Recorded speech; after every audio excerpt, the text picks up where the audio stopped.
அனைத்து ஊடக நண்பர்களுக்கும் பத்திரிகை நண்பர்களுக்கும் வணக்கம்.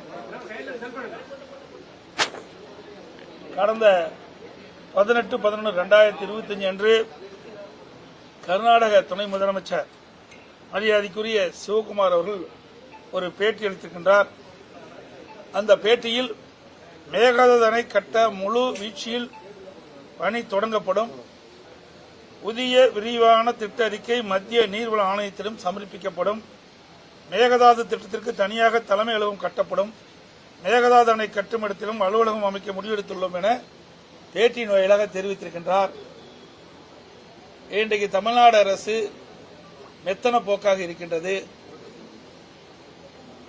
மேகதாது அணை கட்டப்பட்டு விட்டால் டெல்டா மாவட்டம் பாலைவனமாகிவிடும். தமிழகத்தில் ஜீவ நதியாக இருப்பது காவிரி நதிநீர்.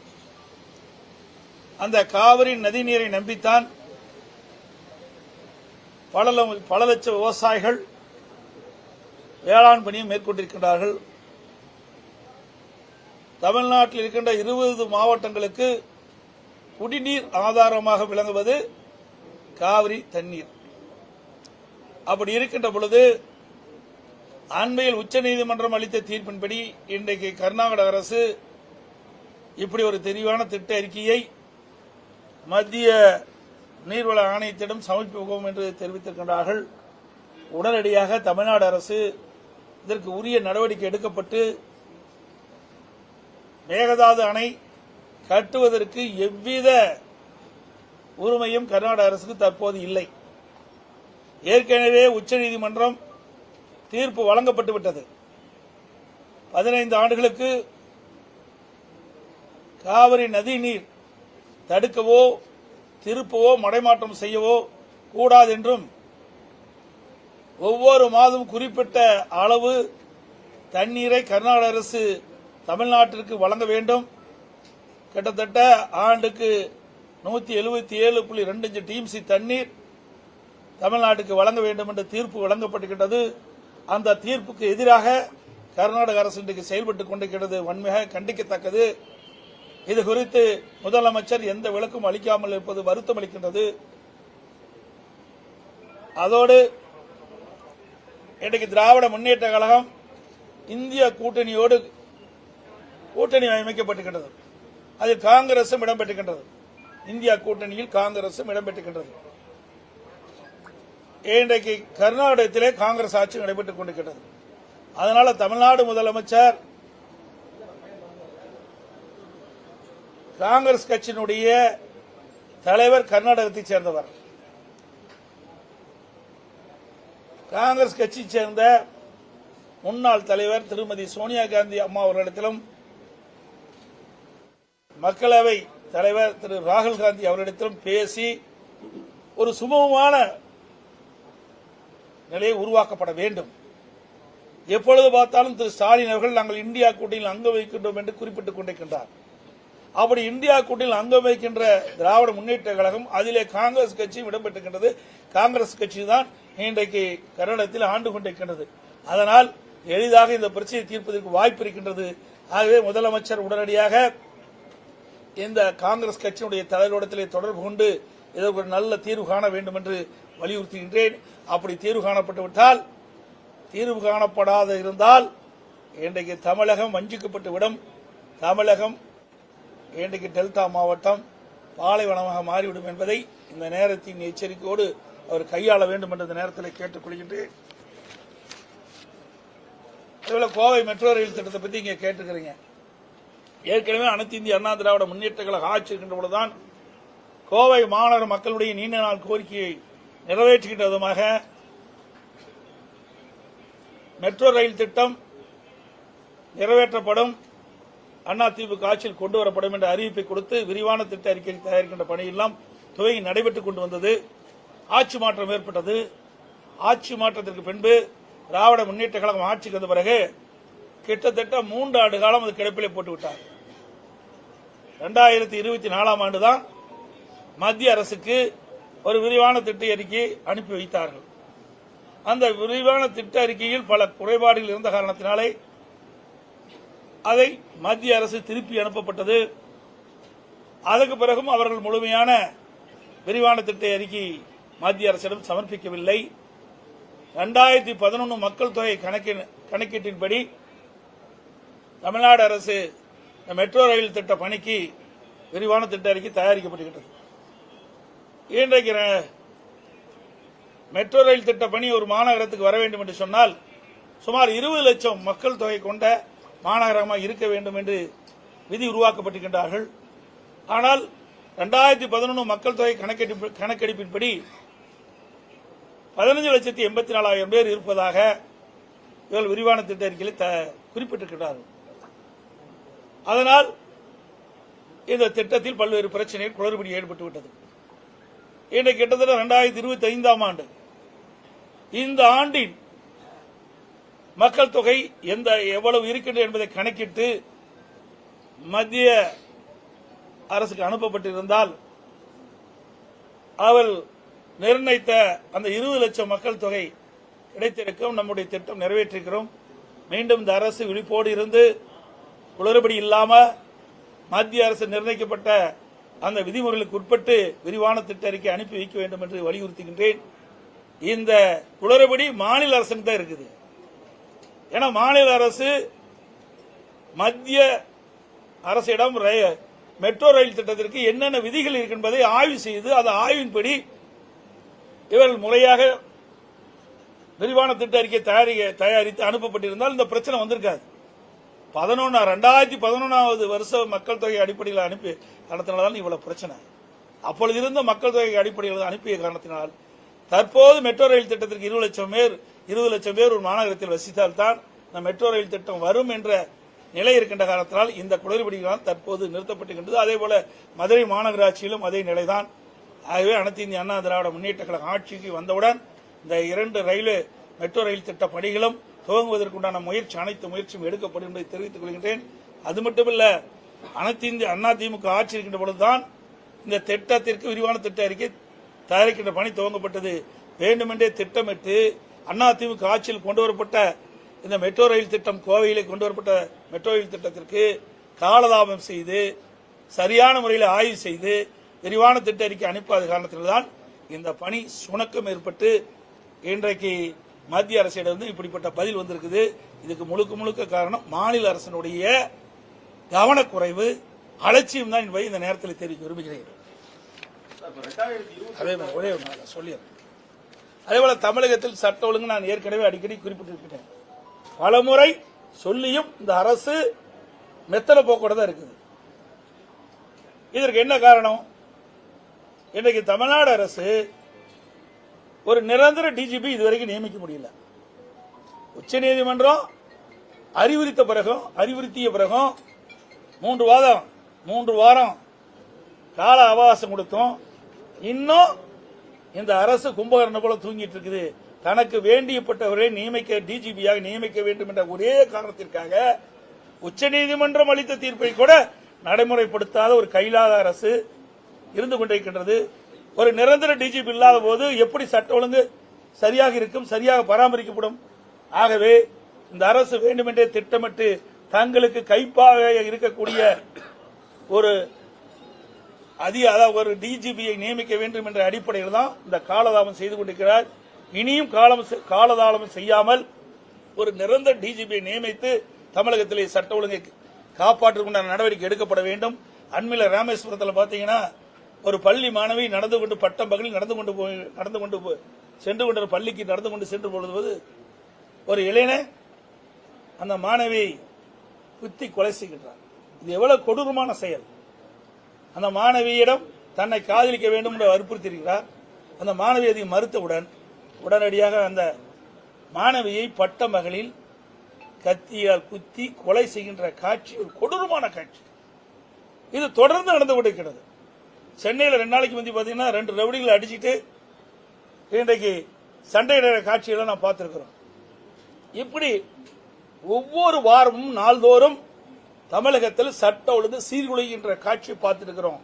அங்கே பாலியல் வன்கொடுமைகள், திருட்டு, கொலை, கொள்ளை நடந்த வண்ணம் இருக்கின்றது. இந்த அரச கும்பகர்ணம் போல் தூக்கிக் கொண்டிருக்கின்றது. மக்களுக்கு பாதுகாப்பு கொடுப்பது காவல்துறை கடமை. ஆனா தமிழகத்தில் அப்படிப்பட்ட நிலைமை இல்லை என்ற நிலை ஏற்பட்டு விட்டது. பல முறை ஊடகத்தின் வாயிலாக, பத்திரிகையின் வாயிலாக, அறிக்கையின் வாயிலாக சட்டமன்றத்திலே இந்த அரசுக்கு கவனத்துக்கு கொண்டு வந்து கூட இந்த அரசு சரியான முறையில் அணுகாத காரணத்தினாலே சட்ட ஒழுங்கு தமிழகத்திலே சந்தி சிரித்துக் கொண்டிருக்கின்றதை இந்த நேரத்திலே தெரிவிக்க விரும்புகிறேன். பல உதாரணங்களை சொல்லலாம். அது மட்டும் இல்ல, இன்னைக்கு இப்படிப்பட்ட சம்பவம் நடந்துபட இன்னைக்கு ஒரு மாநில கட்சி, பகுஜன் கட்சி, அவருடைய மாநில தலைவர் அங்க நகர் சென்னை மாநகரத்தில் மக்கள் அதிகம் வசிக்கின்ற பகுதியில் படுகொலை செய்யப்படுகிறார்.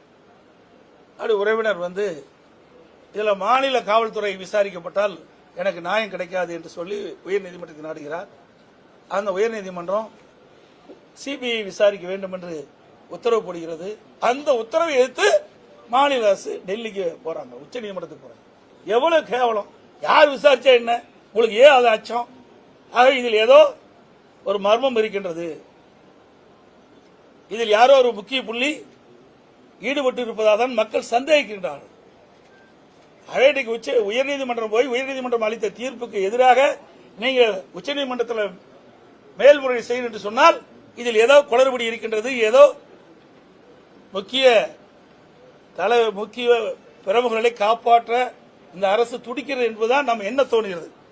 அதே போல பாத்தீங்கன்னா கள்ளக்குறிச்சியில் இன்றைக்கு கள்ளச்சாராயம் அருந்தி சுமார் 67 பேர் இருந்தாங்க. அந்த வழக்கிலையும் உயர்நீதிமன்றம் சிபிஐ விசாரிக்க உத்தரவு போட்டது. அதை எதிர்த்து மேல்முறையீடு செய்கிறாங்க திமுக அரசாங்கம். இது ஏன் தேவை? ஒவ்வொரு முறையும் அதே போல அண்ணா நகர்ல ஒரு சிறுமி பாலியல் கொடுமைக்கு ஆளாகிறாங்க. அங்க சிபிஐ விசாரிக்க வேண்டும் என்று உத்தரவு வழங்கப்படுகிறது உயர்நீதிமன்றம். அதை எதிர்த்து உச்சநீதிமன்றத்தில் போய் மேல்முறையீடு செய்றாங்க. இப்படி ஒவ்வொரு முறையும் உயர்நீதிமன்றம் அளித்த தீர்ப்புக்கு எதிராக உச்சநீதிமன்றம் செல்லும் மேல்முறையீடு செய்கின்ற நிலை தொடர்கிறது. இது ஒரு வெட்கக்கேடானது. யார் விசாரிச்சா என்ன, உண்மை வெளிவந்தா போதும், குற்றவாளிகள் தண்டிக்கப்பட வேண்டும். இதுதான் யதார்த்தமான நிலை. ஆனா இந்த அரசாங்கத்துக்கு அது கிடையாது. ஒவ்வொரு முறையும் ஒரு பிரச்சனை வருகின்ற பொழுது அந்த பிரச்சனை அடிப்படையில் உயர்நீதிமன்றத்தில் சம்பந்தப்பட்டவர்கள் நாடுகிறார்கள். உயர்நீதிமன்றம் சிபிஐ விசாரணை மேற்கொள்ள வேண்டும் என்று தீர்ப்பளிக்கிறது. அதை தீர்ப்பை எதிர்த்து மேல்முறையீடு செய்கின்ற அரசு திமுக அரசு என்பதை இந்த நேரத்தில் தெரிவிக்க விரும்புகிறேன். இதே ஒரு எஸ்ஐஆர் பணி நீங்க பாத்தீங்கன்னா எங்களுடைய நோக்கம் சுமார் 21 ஆண்டு காலம் இந்த வாக்காளர் திருத்தம் செய்யப்படவில்லை. அதற்கு முன் 8 முறை இந்த எஸ்ஐஆர் பணி மேற்கொள்ளப்பட்டிருக்கிறது. 21 ஆண்டு காலம் தொடர்ந்து இந்த வாக்காளர் திருத்த பணி மேற்கொள்ளாத காரணத்தினால இறந்தவர்கள் தொடர்ந்து அந்த வாக்காளர் பட்டி இடம்பெற்று வராங்க. போலி வாக்காளர்கள் அப்படி இருந்து கொண்டிருக்கிறாங்க. இந்த வீடு மாறி குடியேறியவர்கள், குடிபெயர்ந்தவர்கள், அவருடைய பெயர் வாக்காளர் பட்டியலில் தொடர்ந்து இடம்பெற்றுக் கொண்டிருக்கிறது. இரட்டை வாக்காளர் தொடர்ந்து இடம்பெற்றுக் கொண்டிருக்கிறது. பல முறை தேர்தல் ஆணையத்துக்கு இது குறித்து தகவல் கொடுத்தும் அவர்களால் நீக்கப்படுவதே கிடையாது. அதனாலதான் நாங்கள் 3 மாதத்துக்கு முன்பு ஆர்கே நகரில் சுமார் 44,000 வாக்குகள் முறைகேடாக வாக்காளர் பட்டியல் இடம்பெற்றிருப்பதாக குறிப்பிட்டு உயர்நீதிமன்றத்தில் வழக்கு தொடர்ந்தோம். உயர்நீதிமன்றம் இதை விசாரித்து முறையாக வாக்காளர் பட்டியலை தயாரிக்க வேண்டும் என்று தேர்தல் ஆணையத்துக்கு உத்தரவு போட்டு சுமார் 30,000 வாக்காளர் நீக்கப்பட்டார். அதுபோல கரூர்ல நீதிமன்றத்தை நாடி 10,000 வாக்காளர்கள் நீக்கப்பட்டிருக்கு. அதுபோல டி நகர்ல பல்லாயிரக்கணக்கான வாக்காளர்கள் முறைகேடாக வாக்காளர் பட்டியலில் இடம்பெற்றிருக்கின்றார்கள். அதை கண்டறிந்து ஆய்வு செய்து முறையாக வாக்காளர் பட்டியல் தயாரிக்க வேண்டும் என்று நாங்கள் நீதிமன்றத்தில் வழக்கு தொடர்ந்தனர். நீதிமன்றத்தில் வழக்கு வரும்போது தேர்தல் ஆணையம் எஸ்ஐஆர் பணி தொடர்ந்து இருக்கின்றது, அந்த பணி துவங்கின்ற பொழுது இதை நாங்கள் குறிப்பிடுகிறோம். அதை நீங்கள் கொடுக்கப்பட்ட அந்த புகாரின் அடிப்படையில் யாரெல்லாம் இறந்தவர்கள், இரட்டை வாக்காளர்கள், குடியிருந்தவர்கள் வேறு இடத்திற்கு மாறு செய்திருந்தால் அவர்களெல்லாம் நாங்கள் பட்டியலிட்டு தெளிவாக ஆதாரத்தோடு கொடுத்திருக்கிறோம். அதையெல்லாம் கண்டறிந்து உண்மை இருந்தால் அவர்களுக்கு நடவடிக்கை எடுப்போம், அந்த வாக்காளர் பட்டியலை நீக்குவோம் என்று சொன்னாங்க. இப்ப அந்த பணிகள் நடந்துகிட்டு இருக்குது. உதாரணத்துக்கு நான் சொல்ல வேணும்னா, நீங்க பாத்தீங்கன்னா தாம்பரம் சட்டமன்ற தொகுதி பாகம் எண் 1 காயத்ரி நகர் 3வது தெரு, அதுல கதவு எண் 1, அதுல சுமார் 320 வாக்குகள் ஒரே வீட்டில் இருக்குது. இந்த வாக்காளர் பட்டியல் அப்படி இடம்பெற்றிருக்கு. பாகமெண் 117, சாரி, தாம்பரம் சட்டமன்ற தொகுதி பாகமெண் 115, பாகையன் 115, காயத்ரி நகர் 3வது தெரு, கதவு எண் 1. அதுல 360 வாக்குகள் ஒரு வீட்டில் இடம்பெற்றிருக்கு. பாகையன் 117, அதே தாம்பரம் சட்டமன்ற தொகுதியில் பாகையன் 117, ரோஜா தோட்டம் 2வது தெரு, கதவு எண் 1, 150 வாக்குகள் இருக்குது. ரெண்டுலயுமே பாத்தீங்கன்னா 510 வாக்குகள் இரண்டே வீட்டில் இருக்குது. இதையெல்லாம் களைய வேண்டும். ஒரு உண்மையான நேர்மையான வாக்காளர்கள் வாக்காளர் பற்றி இடம்பெற வேண்டும் என்ற அடிப்படையில் தான் எஸ்ஐஆர் பணியை நாங்கள் ஆதரிக்கிறோம். அது மட்டுமல்ல, இந்த எஸ்ஐஆர் பணி மேற்கொள்கின்ற பொழுது ஆளுங்கட்சியை சேர்ந்த அழுத்தம் கொடுத்து சில மாவட்ட ஆட்சித்தலைவர்களும் சென்னை மாநகராட்சி ஆணையாளர் அவர்களும் முறையாக இந்த பணியை மேற்கொள்ளவில்லை. இன்றைக்கு சென்னை மாநகராட்சியை பொறுத்த வரைக்கும் அங்க இருக்கிற மாநகராட்சி கவுன்சில் இடத்திலேயே கட்டுக்கட்டா இந்த படிவத்தை வாக்காளர் சேர்க்கப்படுகின்ற படிவத்தை வழங்கிடுறாங்க. அதை எப்போ நேர்மையை அந்த வாக்காளர் சேர்க்க முடியும்? அங்க நேர்மையை எப்படி இந்த எஸ்ஐஆர் பணி மேற்கொள்ள முடியும்? இந்த பணி மேற்கொள்வதே போலி வாக்காளர் நீக்க வேண்டும், இரட்டை வாக்காளர் நீக்க வேண்டும், இறந்தவர்களை நீக்க வேண்டும், குடிபெயர்ந்தவர்களை நீக்க வேண்டும்.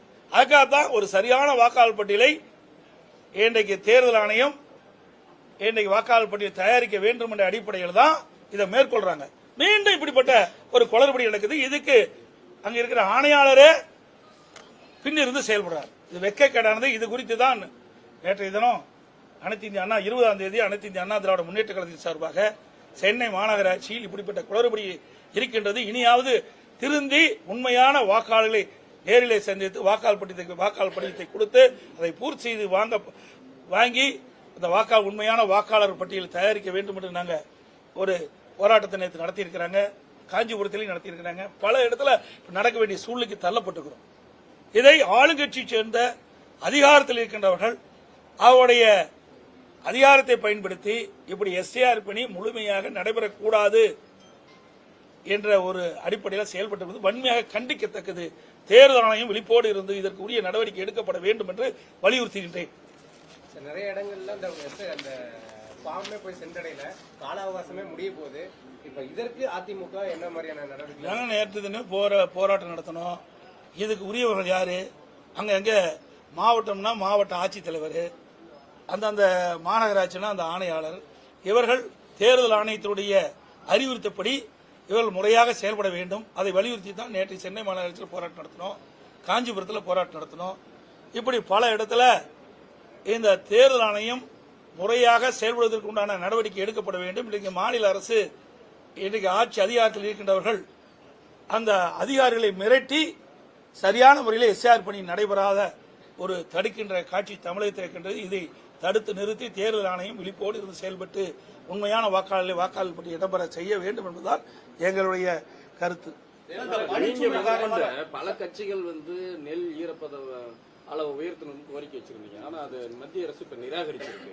பதவியில் முறை, அதாவது இன்னும் எனக்கு முழு விவரம் தெரியாத நான் பதில் சொல்ல முடியாது. ஏன்னா என்ன காரணத்தை காட்டி இவர்கள் நிராகரித்தால் என்ற விளக்கம் இதுவரைக்கும் அறிவிக்கல. ஒரு நிராகரிக்கிறார் என்று சொன்னால் அதுக்கு சில காரணங்கள் இருக்கும். அந்த காரணங்கள் வெளிப்படலையே, அது வெளியில் வந்தா தான் அதுக்கு கருத்து சொல்ல முடியும். எங்களை பொறுத்த வரைக்கும் நாங்கள் ஏற்கனவே நான் தொலைக்காட்சியின் வாயிலாக வலியுறுத்தி சொல்லியிருக்கின்றேன், ஊடகத்தின் வாயிலாக வலியுறுத்தி சொல்லியிருக்கின்றேன். அதே பாதிக்கப்பட்ட விவசாயிகளுக்கு நிவாரணம் வழங்கப்பட வேண்டும். தொடர் மழையின் காரணமாக நெல்மணிகள் எல்லாம் நனைந்து ஈரம் ஏற்பட்டிருக்கிறது. இதையெல்லாம் கணக்கிட்டு மத்திய அரசோட நடவடிக்கை எடுக்க வேண்டும் என்று நான் ஏற்கனவே வலியுறுத்தினேன். ஆனால் இந்த அரசாங்கம் மழை வரும் நல்லா தெரியும். இந்திய வானிலை மையம் தெளிவா சொல்லியிருக்குது. உடனே என்ன பண்ணிருக்கணும்? வேகமா துரிதமா விவசாயிகள் அறுவடை செய்து கொண்டு வரப்பட்ட நெல் மூட்டைகளை உடனுக்குடன் இவர்கள் கொள்முதல் செய்யப்பட்டிருந்தா விவசாயிகள் இந்த பாதிக்கப்பட்டு போனாங்க. இன்னைக்கு 15 நாள் கொள்முதலை நிறுத்திட்டாங்க. அப்படி 15 நாள் கொள்முதலை நிறுத்திய காரணத்தினால் விவசாயிகள் கொண்டு வரப்பட்ட அந்த நெல்மணிகள் எல்லாம் முளைத்து இன்றைக்கு பாதிக்கப்பட்டிருக்கிறாங்க. ஆகவே ஒவ்வொரு ஆண்டும் இந்த அரசாங்கம் வந்த பிறகு இப்படிப்பட்ட ஒரு அவல நிலைக்கு விவசாயிகள் தள்ளப்பட்டு என்பது ஒரு சோதனையான வேதனையான என்பதை இந்த வேதனை அளிக்கிறது என்பதை இந்த நேரத்தில் தெரிவிக்கிறேன். ஏன்னா விவசாயிகள் என்பது நானும் ஒரு விவசாயி இருக்கின்ற காரணத்தால விவசாயிகள் படுகின்ற துன்பம் கடுமையானது. விவசாயிகள் உற்பத்தி செய்யப்பட்ட அந்த நெல்லை விற்பனை செஞ்சுதான் அவருடைய வாழ்க்கையை தொடர்ந்து நடத்த முடிய ஒரு சூழ்நிலை இருக்கிறது. வாழ்வாதாரமே இந்த நெல்லை நம்பித்தான் இருக்கின்றார்கள். ஆகவே இந்த மத்திய அரசு மீண்டும் பரிசீலிக்க வேண்டும். இது எந்த அடிப்படையில் நிராகரித்தார் என்ற விளக்கம் எங்களுக்கு கிடைக்கவில்லை. அந்த விளக்கம் கிடைச்ச பொழுது தெளிவாக நான் குறிப்பிட்டேன். எஸ்ஐஆர் பொறுத்தவரை பணிச்சுமை அப்படின்னு சொல்லி அந்த பணியில் ஈடுபட்டிருக்க அங்கன்வாடி முதல் கொண்டு அந்த வருவாய்த்துறையினர்களும் போராட்டத்தில் ஈடுபடுறாங்க, புறக்கணிப்பு பணியில ஈடுபடுறாங்க. இங்க எல்லாம் வந்து சொல்றது கேளுங்க, பணி யார் மேற்கொள்வது? நீங்கள் நான் மேற்கொள்ள முடியும். அதாவது எஸ்ஐஆர் பணி என்பது யார் மேற்கொள்வது? யாரோ ஒருத்தர் மேற்கொண்டுதான் ஆகணும். இந்த பணி யார் செய்வது? இந்தியா முழுவதும் நடக்குது, நம்ம தமிழ்நாட்டு மட்டும் நடக்குதுல, பல மாநிலத்தில் நடக்குது. இதுக்கு சம்பந்தப்பட்ட அலுவலர்களை வைத்து தான் எஸ்ஐஆர் பணி மேற்கொள்ள முடியும். இது தனியாக ஒரு ஏஜென்சி வைக்க முடியாது. ஆக அந்த அரசு அலுவலர்கள் அர்ப்பணிப்புணர்வோடு செயல்படணும். எங்க நாட்டுக்கு சுதந்திரம் வாங்குறதுல எவ்வளவோ தன்னை உயிரெல்லாம் பொருட்படுத்த நாட்டுக்கு சுதந்திரம் வாங்கி கொடுத்தாங்க. ஏங்க இந்த வாக்காளர் பட்டியல் தயாரிக்கிறது கூட ஒருத்தர் வந்து முன் வரலைன்னா அப்புறம் நாடு எப்படிங்க வளரும்? அதாவது இதை அவர்களை விட்டா, சுதந்திரமா விட்டா அவர்கள் செயல்படுவாங்க. புரியுதுங்களா? அவர்களை சுதந்திரமாக செயல்பட விட்டால் அரசு அலுவலர்கள் இந்த பிஎல்ஓ அவர்கள் சரியான முறையிலே செயல்படுவதற்கு தயாராக இருக்கிறாங்க. ஆனா அரசாங்கத்தினுடைய அழுத்தத்தின் காரணமாக இப்படிப்பட்ட நிலைமையெல்லாம் அவர்களுக்கு ஏற்படுகின்றது. அதிமுக நவீன தீண்டாமை கடைபிடிக்கப்படுறதா? இப்ப சமீபத்தில் அரூர்ல ஒரு சம்பவம் நடந்தது. ஒரு பட்டியலின எம்எல்ஏ கீழே உட்கார வச்சுட்டாங்க அப்படிங்கிற மாதிரி அரூர்ல வலைதளத்துல பரவிட்டு இருக்கு. தெரியல, நான் பார்த்தேன். அப்படி இல்லை, எங்களுக்கு எல்லாம் கிடையாது. எங்களதெல்லாம் வந்து ஜாதிக்கும் மதத்திற்கும் அப்பாற்பட்ட கட்சி. புரியுதுங்களா? அம்மா இருக்கின்ற பொழுது திரு தனபால் அவர்களை உயர்ந்த இடத்துல அமர வச்சு அத்தனை எம்எல்ஏ, நாங்க மட்டும் இல்ல, ஆளுங்கட்சியில் எதிர்கட்சி கூட சட்டப்பேரவை தலைவர் சட்டப்பேரவைக்கு நுழைந்தவுடன் அந்த ஆசனத்தில் அமர்ந்தவுடன் எழுந்து நின்று மரியாதை செலுத்தக்கூடிய அளவிற்கு எங்களுடைய அதிமுக அரசு, அதிமுக கட்சி பட்டியலின மக்களுக்கு உரிய மரியாதை வழங்கிய கட்சி அதிமுக கட்சி.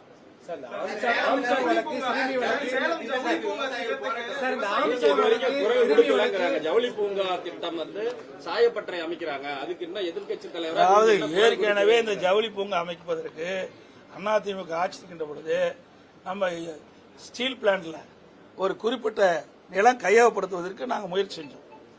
அங்கேயே அது மட்டும் இல்ல, இந்த ராணுவத்திற்கு தேவையான உதிரி பாங்கள் தயாரிப்பதற்கு அங்கேயும் நிலம் கையப்படுத்துறதுக்கு இரண்டுக்கு சேர்ந்து நாங்கள் வந்து முயற்சி செஞ்சோம். மத்திய அரசுக்கு எழுதி அனுப்பிச்சோம். சுமார் 1500 ஏக்கர் இந்த ஸ்டீல் பிளான்ட்டுக்கு உள்ள இருக்கின்ற நிலம் காலியாக இருக்கின்றது, பயன்படுத்தாமல் இருக்கின்றது. அந்த நிலத்தை இந்த 2 திட்டங்களுக்கு வழங்க வேண்டும் என்று மத்திய அரசுக்கு மாநில அரசு கடிதம் மூலமாக எழுதப்பட்டது. மத்திய அரசு ஒத்துக்கொண்டது. அதுக்குண்டான ஏற்கனவே அவர்கள் வந்து அந்த கைட்லைன் படி தான் பணம் கட்டி தான், பணம் செலுத்தி தான் அந்த ஸ்டீல் பிளான்ட்டுக்கு தேவை நிலத்தை கையகப்படுத்தினாங்க. அப்பொழுது மத்திய அரசு சொல்லிச்சு, மத்திய அரசு குறிப்பிட்டாங்க, நீங்க கைட்லைன் படி நீங்க அந்த 1500 ஏக்கருக்கு நீங்கள் பணம் செலுத்தப்பட்டால் இதை தமிழ்நாடு அரசுக்கு மாற்றி வழங்கும் சொன்னாங்க. ஆனா இந்த அரசு கிடப்பில போட்டுது. இப்ப அங்க வந்து அந்த பிரச்சனையும் வந்திருக்காது. இதெல்லாம் அதிமுக ஆட்சியில் எதை கொண்டாந்தோமோ அதையெல்லாம் கடைபிடிப்பதே கிடையாது, தொடர்வது கிடையாது. அதே விவசாயிகள் பாதிக்காத அளவிற்கு இந்த திட்டத்தை நிறைவேற்றணும். அதுதான் ஸ்டீல் பிளான்ட்லயே ஏற்கனவே 500 ஏக்கர் இடத்தை எடுப்பதற்கு அதிமுக ஆட்சிக்கு முயற்சி செஞ்சது. மத்திய அரசு இசைவு கொடுத்தது. அந்த ஸ்டீல் பிளான்ட்லாம் நாங்கள் கொடுக்கணும். ஆனா இவர்கள் அதை கண்டுகொள்ளவில்லை. அதனால விவசாயிகள் போராட்டம் நடத்திட்டு இருக்காங்க. மசோதாக்களை அனுமதி தொடர்பாக கால அவகாசம் உச்ச நீதிமன்றமே தீர்ப்பு கொடுத்துட்டு நீ நானும் பேசி என்ன பிரயோஜனம்? சொல்றதை கேளு, உச்ச நீதிமன்றம் தீர்ப்பு கொடுத்துட்டது. அதுக்கு பிறகு நீ நானும் பேசி பிரயோஜனம் கிடையாது. அதனால இந்த பயணம் இல்லை. அனைத்து ஊடகங்களுக்கும் பத்திரிகை நண்பர்களுக்கும் நன்றி, வணக்கம்.